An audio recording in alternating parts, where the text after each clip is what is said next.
Welcome to Living the Smarter Science of Slim, where we provide a scientifically proven lifestyle for long-term health and fat loss by eating more and exercising less, but smarter. Eat smarter, exercise smarter, live better. I am so ready for that. Hey everyone, Jonathan Bailor and Carrie Brown coming back at you after, I think, our first ever sabbatical. Carrie was doing some things, I was doing some things, we missed a week, but now we're back.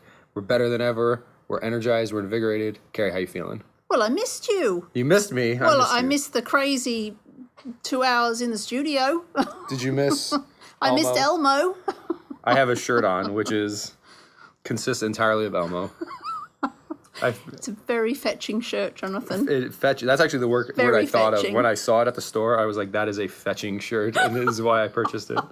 This is why I missed you. This is actually, I went into the store, and this is a true story. So I go into the store, and I was like, sir, excuse me, where can I find your fetching shirts? Your most fetching shirts. Your most fetching shirts, yes. And he pointed you to Elmo. He did. He pointed me to... What a sound dude. Yes, very sound, very sound. So, speaking of sound decisions, today we are going to start on very practical eating steps, specifically 5 steps. I'm not sure how many of the 5 we're going to get through in today's podcast, but certainly we will continue podcasting. So you will hear 5 steps. I cannot tell you when. We'll see how it goes. And we'll start with step number 1 in a moment. But I want to first start out by a quick disclaimer, and Carrie can chime in here. And that is a very common assumption we hear when people first hear about sane eating is that switching over to this healthier lifestyle means spending a lot more money and spending a lot more time on food. And we're going to spend a lot of time over the next couple of podcasts dispelling those myths because it can be true. However, with some tips we're going to share with you, you do not need to spend any more money or any more time on food when you are going sane. That's absolutely true. So one of the ways that's true is we try to focus on making things as practical as possible. So while, growing your own vegetables and buying organic food and buying local and buying wild caught fish, those things are all great. Like that's a 100% A plus. And if you can do that, and if you have the time and the money, that's fantastic. But that's not what we're going to be talking about here, because again, I'm going to assume everyone has, maybe 20 minutes per day to spend on food preparation and maybe $10 per day per person to spend on food. And we're going to go within those constraints. So making it work in real life. Okay. Sound good, Carrie? Yep. And the other thing that I want us to keep in mind, because we're only going to go through 5 tips here, certainly in future podcasts, I'm sure we'll come up with other stuff to talk about. But one tip that I love to give people just out of the gate, and this is something I learned from a kind of self-help guy who's really popular in the 70s and 80s, not so much anymore. Maybe he is, I don't know. His name's Wayne Dyer. And he said in one of his books, don't major in minor things. And I always thought that was so profound. And I think it really applies here.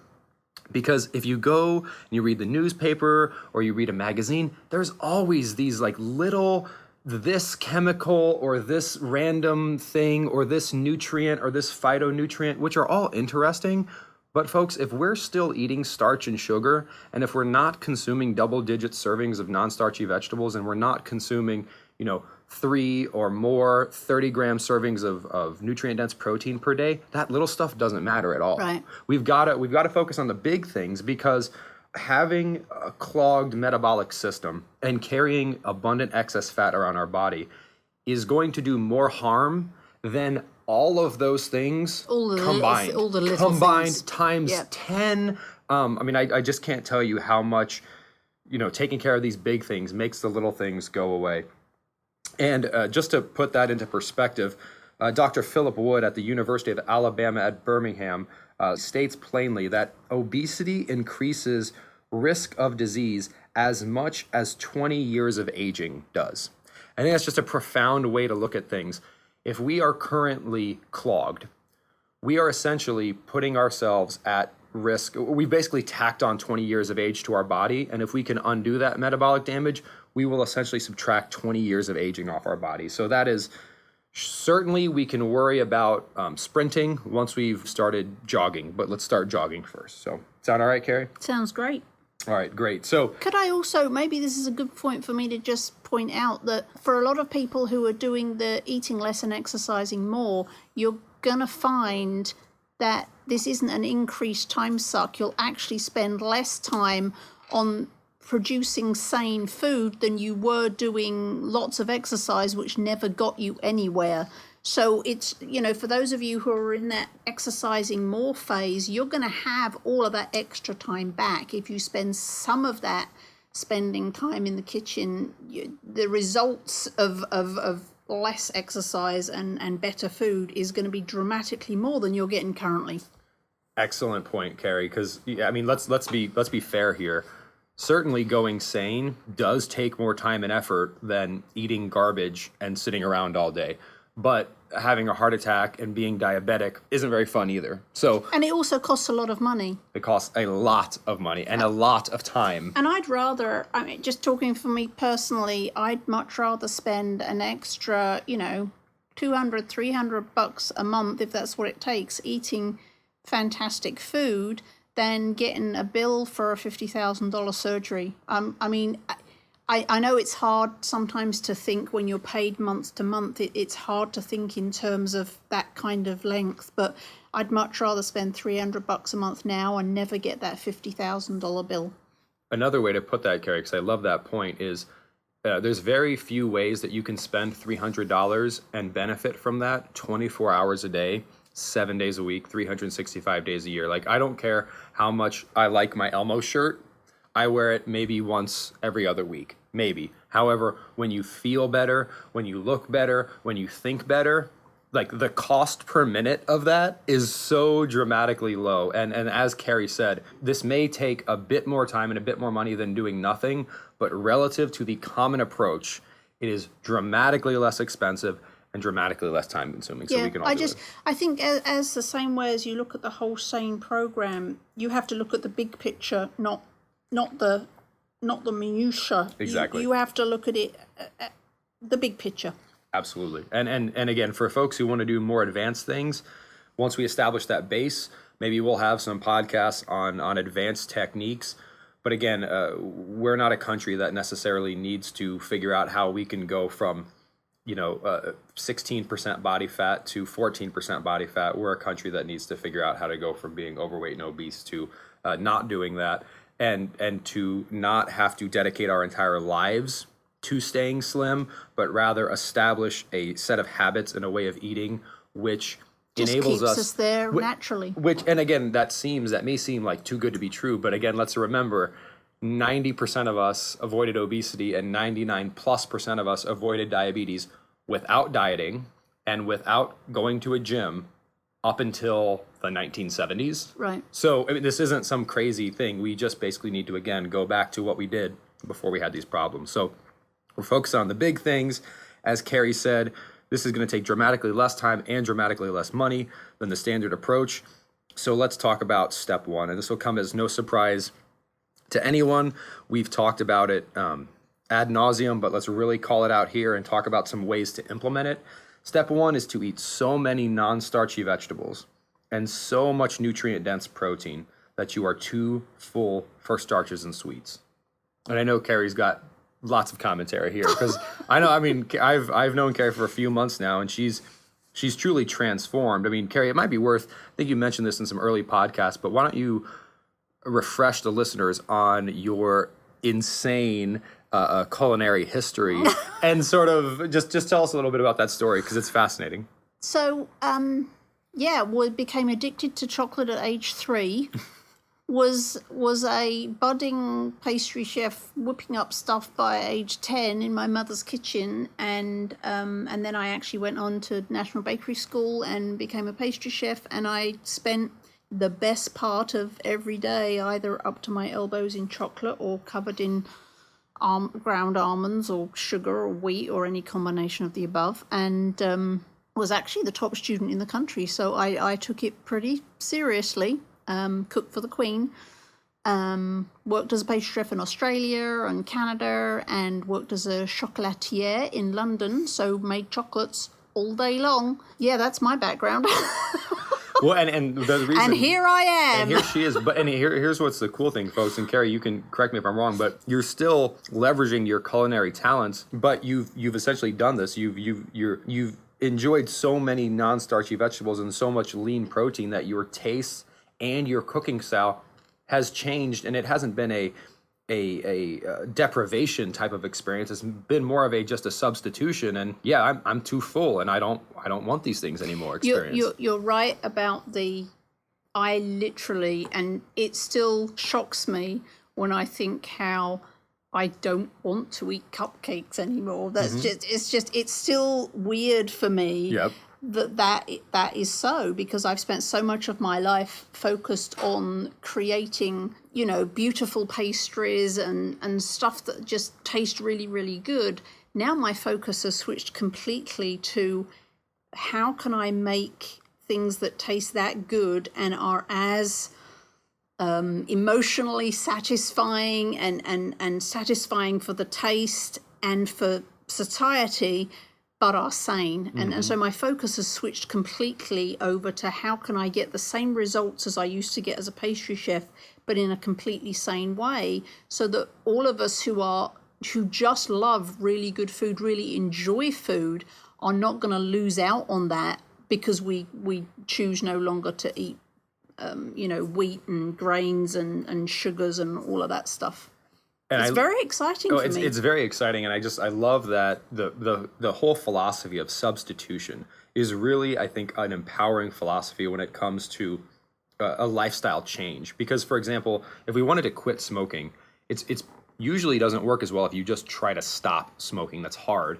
Generally, it has to be replaced with something, nicotine gum, nicotine patch. You do something else to replace that behavior, and that's what we have to focus on in our minds, and Carrie's done so well, and her recipes are just such a perfect example of that. Is I like to call it just sanitizing our life, or sanitizing our life. So, for example, I love chocolate. I love it.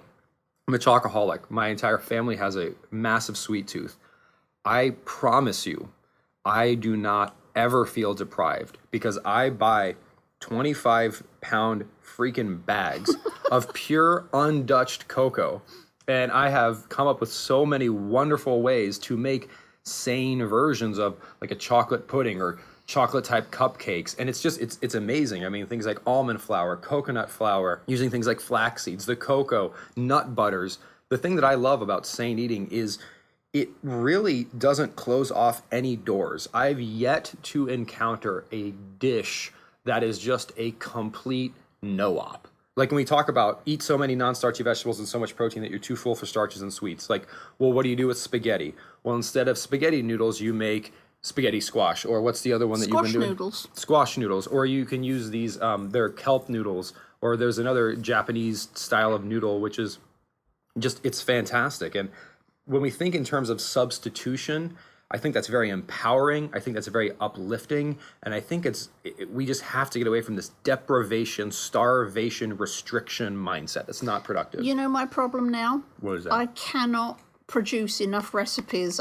My brain is continually coming up with all these ideas, and I can't get to the kitchen 24/7, and I just can't do it fast enough. But I do have people, I have a bunch of stuff coming. I actually ran a little survey on my Facebook page over the last couple of days, and I've been asking, what do you need? What are you struggling most with? Is it lunches that are difficult? Is it breakfast? Is it where's the gap for you? And I got some great responses. So I'm going to start trying to tailor towards where the biggest need is, or where people are finding the hardest thing for them to fill, the hardest place for them to make substitutions. Absolutely. And one area that in the meantime, or in addition to that, that's very helpful is, as I think we touched on earlier, a sane lifestyle is not mutually exclusive with other lifestyles, right? Like you could be sane South Beach, or sane low carb, or sane vegan, or sane kosher, or sane whatever. It's just eating satisfying, unaggressive, nutritious, and inefficient foods.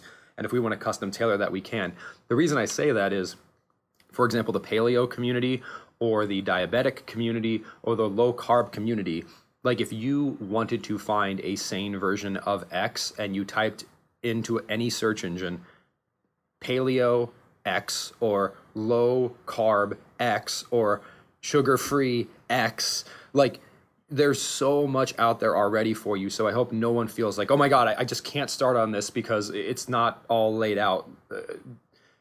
A sane lifestyle is not the only lifestyle that suggests that we avoid grains and sugars. That's pretty much, even people who disagree, like the extreme vegans and the paleo people, they still all fundamentally agree that unnatural fats, grains, and sugars are bad for you. Like there's no, or refined grains at least. So lots of options there. The key thing, folks, is that we have to focus on eating a lot of the right kinds of foods. And one thing that I always get asked is, okay, 10 servings of non-starchy vegetables. That's what I consider to be a baseline if you want to experience what a sane lifestyle can really do for you. Certainly, 5 is better than 4 and 7 is better than 6, but I'd really encourage everyone to shoot for that double-digit number. And Carrie, let's talk about... I have a question. Sure. Oh, yeah, ways we can do that, but go ahead. Help us understand, when you say 10 servings, what's a serving? Good question. So when it comes to non-starchy vegetables, generally you can go by the label on the bag. So like if you buy a bag of spinach, a serving is whatever the bag says a serving is. It's hard to say because certain vegetables are denser than other vegetables. A general rule of thumb is if it's a green leafy vegetable, like 2 cups, like 2 heaping cups is a serving. Is one serving. If you were to cook spinach, for example, like a half cup of cooked spinach is a serving because it just compresses down. Yeah, got it. But so carrots, like 1 big carrot is a serving. A pepper would be a serving. Things like that. But the key thing is lots. And also, if you have any questions, just go on the internet and say, like, what is a serving of a cucumber? This isn't some sort of proprietary Smarter Science of Slim information. Like, labels on foods are useful. The internet is very useful. Like, there's a lot of information out there that we can leverage. And I find there to be 2 keys that make this vegetable consumption much, much easier. The first is 3+ servings at every meal. Like, if you don't eat vegetables with breakfast and then you only are going to eat lunch and dinner, you can very easily say, well, how the heck am I going to eat 5 servings of vegetables at lunch and 5 servings at dinner? I know. Make carrot soup. Carrot soup is one option. You will get 5 servings right there. Right there. But if you can, like with breakfast, do like an egg scramble or something like that, or a smoothie, which we'll talk about, with a bunch of vegetables. Lunch is easy because people generally do salads, or you can just bring a bunch of carrots and other types of vegetables with you. Raw is always a good option. And dinner is, again, not challenging. Just fill your plate up. And if you don't hit 10, that's okay. But the reason I recommend 10 is like that. I don't want us to be eating other things instead of vegetables. Like, don't eat 5 servings of vegetables so that you can have rice. Like, if you eat 5 servings of vegetables and you eat a bunch of protein and you're too full to eat any more, that's okay. But don't skimp on the vegetables so that you have room for insane food. Like, it's very important to crowd out the insane food. Or it makes it easier to not want the insane food at the start by being too full. You'll find, as I have, I'm sure, that as you go along, your cravings for the insane food, when you stop eating it, you no longer get the cravings for it. And that's a biochemical, physiological thing. So once you stop eating it and you stop, poking that button, you actually stop the cravings, which makes it a lot easier to not want it in the first place. Then it just becomes easier and easier to fill up on the non-starchy vegetables and the protein because you're not craving all this other stuff. Absolutely. That's sort of like awesomeness number 1 of consuming all those non-starchy vegetables. Fills you up too much for insane foods. But the other reason, and this is the reason I press on 10 servings, is by consuming that many vegetables, I like to say you are basically taking in a therapeutic amount of nutrition. And if you want your body to burn fat and be healthy, remember we talked about we want to avoid our body thinking we're starving. Because when our body thinks we're starving, it slows down, it burns muscle tissue. So what we want to do is we want to create an environment in our body where our body is flooded with nutrition and is flooded with protein so that it doesn't burn off our existing muscle tissue and maintains our metabolic rate, and we're too full, and all these kinds of things. So again, getting all those vegetables in, think about it kind of like this, two-part analogy. So if eating starches and sweets is a bit like touching a hot stove, it burns your hand. There's 2 steps to repair your hand or your broken metabolism. Step 1 is to remove your hand from the stove so it stops burning. That is removing the starches and sweets. Step 2 is applying an ointment and maybe a bandage so that your hand can heal. By taking in this abundance of nutrients, we are giving our body the fuel it needs to heal. So it's not enough to just eliminate the negative. We must replace it with the positive. Okay. So I personally really, really highly recommend making green smoothies. And some people, I mean, it depends on where you live in the country. For some people, they're like, oh yeah, green smoothies. We've been doing green smoothies for years. Some people are like, green smoothies, what is that? But I gotta tell you folks, if you're trying to consume 10 servings of non-starchy vegetables, many of which are green leafy vegetables, if it is at all possible for you to get access to a good blender, you can make this so much easier, like so much easier. And it sounds a little odd, but I promise you, when you try it, it really doesn't taste that bad. I'm gonna give you the general recipe for any green smoothie. So you take a bunch of green leafy vegetables. The most common options are spinach and romaine lettuce. If you want to get adventurous, try kale, but it's not as tasty as spinach or romaine lettuce. Nutritionally, it's wonderful, but you might want to start with spinach and romaine lettuce. Then add either oranges or strawberries. Those are great nutrient-dense, relatively low-sugar fruits. And potentially some vanilla whey protein powder. So you've got greens, lots of them. You have only as many strawberries or as much orange as you need to sweeten it up. And then you've got a bit of whey protein powder. By doing that, you can create a portable, no cooking needed, can put in a refrigerator or carry around with you in a water bottle, can drink in your car, 3 to 5 servings of non-starchy vegetables in a shot, and they're raw, which makes it even better for you. So I really, folks, this is how I eat 90% of my vegetables. If you really want to go wild, there's really, really nice blenders you could purchase that make this a lot easier. I have a Vitamix. A lot of people really like Vitamix. There's another brand called BlendTech, which is really good. A more affordable option is the Ninja. That's about $100. But all of these things, green smoothies, I got to tell you, super, super convenient. And when you think about the amount of time and effort we put into some other areas of our life, spending 5 minutes whipping up a green smoothie that frankly tastes pretty daggone good, I think is somewhat reasonable. I'm cognizant of the fact that that is maybe strange and a big jump for people who have been living a normal life eating food.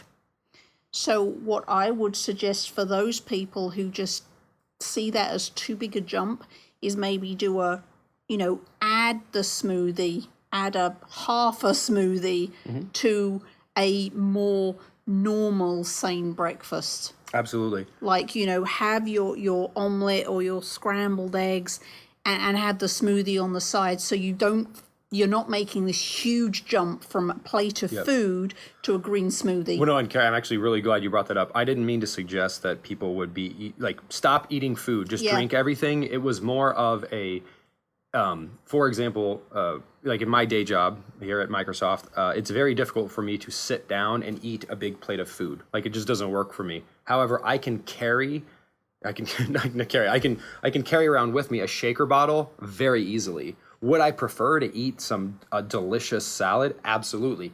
But it's just not available to me. So this is less of a do this because it's better and more of a do this because it's extremely convenient. Right. So I just wanted to make sure people understood that this isn't oh my God, I can't do this if I'm not drinking, this enormous green smoothie in the morning. Or smoothies don't work for me, or I just can't get my head around them. Well, it's perfectly fine to not have a smoothie and to have an omelet filled with the spinach or the veggies or whatever. I've got several omelets up on my website to give you some ideas.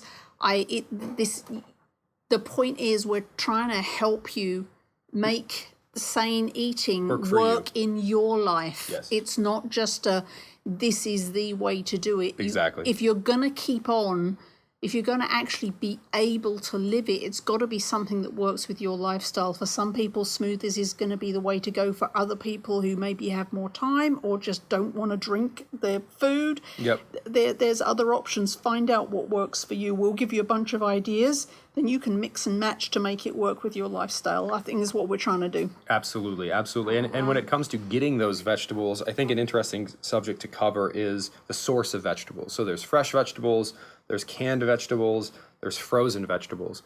So fresh vegetables, obviously a good idea.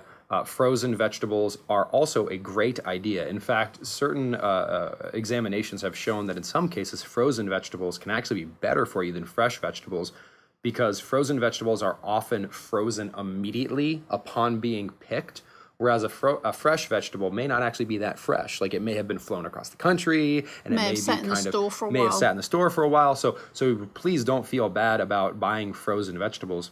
They're a fantastic option. Fresh is great as well, and if you can pick them yourself, that's even better.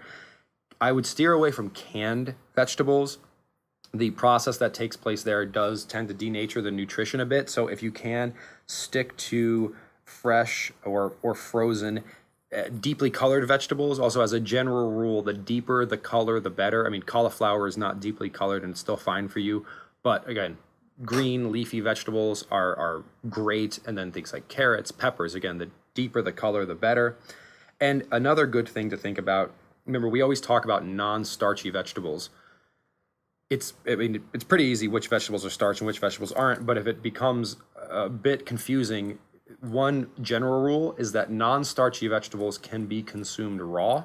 Starchy vegetables can't. Like, you cannot eat corn off the stalk. You cannot pick a potato and eat it. You can't do that with starchy vegetables. Non-starchy vegetables, carrots, lettuce, cucumbers, tomatoes, kale, spinach, those can all be consumed raw. So general rule of thumb, that's a really good way, because I remember once reading that if it grew underground then it was likely to be starchy, or overground it was good. But carrots are the perfect example of how that rule doesn't work. Yeah. But the raw rule, because like onions, So the raw rule I think is a good one, and when possible, generally speaking, the less we cook food, the better. Of course, it doesn't mean you want to cook like undercooked meats and things like that, but the more you cook a food, the more it denatures it. And when you have to choose cooking options, think gentle cooking methods. So for example, anything that involves water, like if you boil or braise, that's going to respect the nutrient content more than if you heat a pan up to 500 degrees and throw something in it and it burns. Like that's going to destroy the nutrients a bit. But again, those are more detail things. Again, just focus on consuming a lot of fresh or frozen, deeply colored vegetables that you could consume raw. Protein is next, Carrie. All right, we love protein. Because again, we're swapping in those non-starchy vegetables. That's something Elmo would say. That is something Elmo would say. I would do my Elmo impersonation, but I feel like I would get it wrong, so I will not. Protein is sort of constituent number 2 of the SANE lifestyle. And remember, the general rule of thumb of protein is we want to always consume protein in 30-gram servings or greater. So, I mean, you don't need to eat like 100-gram serving. That's too much. But between 30 and 55, depending on your size. And you want to do that at least 3 times a day. If you're very hungry, often you can do it more. You can do it up to 6 times a day. But 30 grams of protein minimum, 3 times a day minimum. The reason that matters, we already talked about things like, healing the body and keeping you too full, but there's also some really new and compelling research showing that consuming protein at these 30-gram quantities changes or facilitates what's called muscle protein synthesis in our body, which most people don't know this, but our body, we know this intuitively, but our body is constantly regenerating itself, right? Like our cells die, our skin falls off, our body is constantly breaking itself down and rebuilding it. To do that, we synthesize protein. We synthesize new tissue in our body, and we actually do that with about 250 grams of protein per day. That doesn't mean we need to eat 250 grams of protein per day. In fact, unless we're a 300-pound linebacker in the NFL, that's going to be too much protein. But if we consume between 100 and 200 grams of protein in 30 to 50 gram doses, we stimulate this, what's called muscle protein synthesis. We allow our body to regenerate itself effectively, and that also burns an immense amount of calories, which helps to contribute to unclogging ourselves, lowering our set point, and we're fundamentally rebuilding a healthier version of us. Literally, like we're literally creating a healthier version of ourselves, which is cool. I want that. I want that too. But the key thing to keep in mind, don't eat like a snack with 15 grams of protein. Like get 30 grams of protein. Otherwise, it's just going to be, this is an oversimplification, but if you eat 20 grams of protein, it's just 80 calories. That's not technically true, but stick with me here. Whereas if you eat 30, that is going to be literally treated different by your body based on the blood concentrations of certain amino acids. It's very cool stuff and very empowering stuff. So what do you think, Carrie? I think that's wonderful. However, not to scare people, any improvement people make towards a sane lifestyle is good. Mm-hmm. And I'm coming from the place where, I've been on the dark side, which you haven't. It's very true. So, I baby steps, if that's what it takes to get you all the way there, baby steps, any improvement is goodness. Yep. The good news, though, is that a lot of people don't struggle to eat food. Right. So the guidelines we're giving you here is, it would be very easy to say, oh, I can't eat a whole chicken breast with all those vegetables I just ate. I'm just going to eat half of one. No, I want you to intentionally eat the full chicken breast. Yum. So there's no, don't make it harder than it needs to be, but also don't be afraid of food. Because literally, I tell you, it's not hard to eat. And we're just pointing out the foods to eat and to eat in mass and to enjoy. And that's pretty exciting stuff to me. I haven't heard of too many quote unquote diets where that's their message. I'm a huge proponent of the eating more and enjoying bit of that message. Jonathan, thank you. So I just want to give folks a couple quick recommendations on protein sources in terms of cost as well. So we already talked about with vegetables, you can go frozen if you want to. With both vegetables and protein, buy them in bulk. These are key things to buy in bulk. Like buy, if at all possible, don't buy them packaged, like buy them when they're just in bulk sections at your grocery store, or go to a bulk grocer like a Costco or a Sam's Club and buy these things in bulk, because it will literally, the cost of going to like a Whole Foods and purchasing, lamb and some spinach in normal quantities versus going to a Costco and buying the exact same thing will literally be like 3 times cheaper at Costco. Like I'm not exaggerating. You're talking like less than half the cost. Mm-hmm. So that's really important. So when it comes to buying protein, because this is often perceived as the most expensive part, we have very cost-effective ways to do this. So canned protein is fine. So canned salmon, canned tuna, canned chicken, all of these things, totally fine, totally good options. The things like Greek yogurt and cottage cheese, you can find frozen turkey burgers and frozen salmon burgers where the ingredients are essentially like salmon or turkey and seasonings. Right. And those are just incredibly convenient. And again, basically, canned meat is fine, canned fish is fine, and if you buy fish and meat in bulk or just when it's on sale, right, it's really not that expensive. But if you just go to your local specialty store and buy whatever at the regular price, it's going to be kind of costly. But right. We're smart people. There's ways to maximize your shopping so that it doesn't cost as much as you might think it's going to. Exactly. And then when you find things that you like potentially some of Carrie's recipes or some other examples you find on the internet, the general rule of thumb is triple what would be a normal serving of non-starchy vegetables and double the serving of the protein. And call that a meal, and you will likely be very, very, very, very full, and then just repeat that. Except if they're my recipes, my portion control is crap, and and so I make what I think is going to be for 4, and then explode halfway through. But that's good, right? Absolutely. I eat till I'm full. No, it's absolutely good.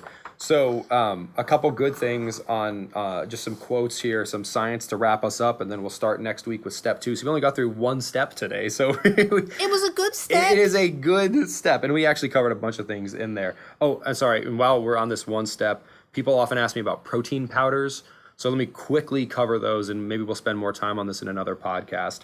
In terms of just the protein quality, whey protein is what's called biological availability, meaning how easily your body can make use of the protein.